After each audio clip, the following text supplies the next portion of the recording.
Viewers সবাইকে update job news 24 চ্যানেলের পক্ষ থেকে স্বাগতম। তো ভিউয়ার্স সবাই কেমন আছেন? আশা রাখি সবাই ভালো আছেন। আজকে আমি যে বিষয়টি আলোচনা করব এটা হলো প্রাইমারি শিক্ষক নিয়োগের ভাইবা পরীক্ষা কবে অনুষ্ঠিত হবে এই সম্পর্কে ভিডিওতে আমি বিস্তারিত বলে দেওয়ার চেষ্টা করব। তবে ভিডিওটি শুরু করার আগে আপনাদের কাছে একটা রিকোয়েস্ট থাকবে, আপনি যদি এই চ্যানেলে নতুন হয়ে থাকেন তাহলে প্লিজ সাবস্ক্রাইব করবেন এবং পাশে থাকা যে বেল আইকনটি রয়েছে তাতে অলে ক্লিক দিয়ে রাখবেন, যাতে আমি পরবর্তী ভিডিও আপলোড দেওয়ার সাথে সাথে সবার প্রথমেই আপনার কাছে নোটিফিকেশন চলে যায়। এছাড়া আমি আমার চ্যানেলে নতুন নতুন ভিডিও আপলোড দিয়ে রেখেছি, চাইলে দেখে নিতে পারেন। তো চলুন দেখি। প্রাথমিক নিয়োগের ভাইবা শুরুর তারিখ জানালো অধিদপ্তর। সম্প্রতি প্রকাশিত সরকারি প্রাথমিক বিদ্যালয়ে সহকারী শিক্ষক নিয়োগের লিখিত পরীক্ষার ফলাফলের ভিত্তিতে মৌখিক পরীক্ষার জন্য নির্বাচিত প্রার্থীদের আগামী ২৮ জানুয়ারি থেকে শুরু হবে বলে জানা গেছে। বৃহস্পতিবার ২২ জানুয়ারি প্রাথমিক শিক্ষা অধিদপ্তর মহাপরিচালক আবু নূর মোহাম্মদ শামসুজ্জামান স্বাক্ষরিত এক বিজ্ঞপ্তির মাধ্যমে এ বিষয়ে বিস্তারিত জানানো হয়।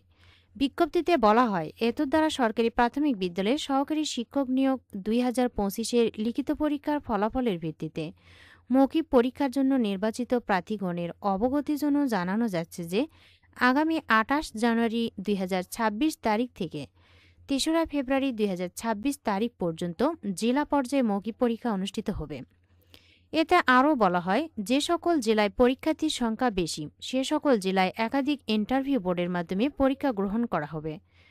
কিছু শর্তের বিষয়ে বলা হয়, মৌখিক পরীক্ষার জন্য নির্বাচিত প্রার্থীগণকে অনলাইনে আবেদনের আপলোডকৃত ছবি, আবেদনের কপি, সংশ্লিষ্ট ইউনিয়ন পরিষদের চেয়ারম্যান বা পৌরসভার মেয়র বা সিটি কর্পোরেশনের কাউন্সিলর কর্তৃক প্রদত্ত নাগরিকত্ব সনদ, জাতীয় পরিচয়পত্র, লিখিত পরীক্ষার প্রবেশপত্র, মুক্তিযোদ্ধা, শহীদ মুক্তিযোদ্ধা ও বীরাঙ্গনার সন্তানদের কোটায় আবেদনকারী প্রার্থীর ক্ষেত্রে সরকারের সর্বশেষ সিদ্ধান্ত অনুসারে মুক্তিযুদ্ধ বিষয়ক মন্ত্রণালয় কর্তৃক প্রদত্ত মুক্তিযোদ্ধার গেজেট ও মুক্তিযোদ্ধার সাথে সম্পর্ক সনদের সত্যায়িত কপি, শারীরিক প্রতিবন্ধী বা সুবর্ণ নাগরিক কার্ডধারী ও তৃতীয় লিঙ্গের প্রার্থীর ক্ষেত্রে সমাজসেবা অধিদপ্তর কর্তৃক প্রদত্ত সনদ, ক্ষুদ্র নৃগোষ্ঠীর প্রার্থীদের ক্ষেত্রে সংশ্লিষ্ট উপজেলা নির্বাহী কর্মকর্তা এবং সিটি কর্পোরেশন এলাকা হলে জেলা প্রশাসক কর্তৃক প্রদত্ত ক্ষুদ্র নৃগোষ্ঠী পরিচিতি বিষয়ক সনদ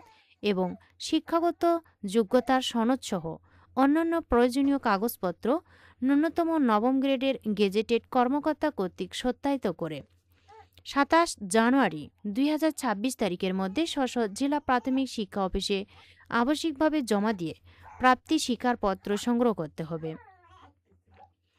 তাছাড়া জেলা প্রাথমিক শিক্ষা অফিসে সকল সনদ ও প্রয়োজনীয় কাগজপত্রের ফটোকপি জমা প্রদানের সময় উক্ত কাগজপত্রের মূল কপি জেলা প্রাথমিক শিক্ষা অফিসারকে প্রদর্শন করতে হবে।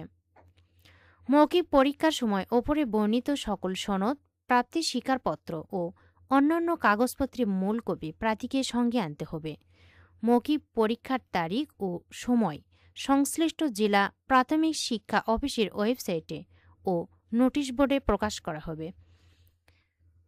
তো ভিউয়ার্স, যেসব কাগজপত্র জমা দিতে হবে এসব কিন্তু নোটিশে বলা হয়েছে। পরীক্ষা শুরু হবে ২৮ জানুয়ারি থেকে। তবে মৌখিক পরীক্ষার তারিখ ও সময় সংশ্লিষ্ট জেলা প্রাথমিক শিক্ষা অফিসের ওয়েবসাইট এবং নোটিশ বোর্ডে কিন্তু প্রকাশ করা হবে। এই ছিল সর্বশেষ আপডেট। ভিডিওটি ভালো লাগলে অবশ্যই লাইক, কমেন্ট এবং শেয়ার করবেন। আরও নতুন নতুন ভিডিও পেতে চ্যানেলটিতে অবশ্যই সাবস্ক্রাইব করে সাথেই থাকবেন। এতক্ষণ ধৈর্য সহকারে ভিডিওটি দেখার জন্য সবাইকেই ধন্যবাদ। সবাই ভালো থাকবেন, সুস্থ থাকবেন। আবারও দেখা হবে নতুন কোনো ভিডিওতে। আজকের মতো এ পর্যন্তই। আসসালামু আলাইকুম।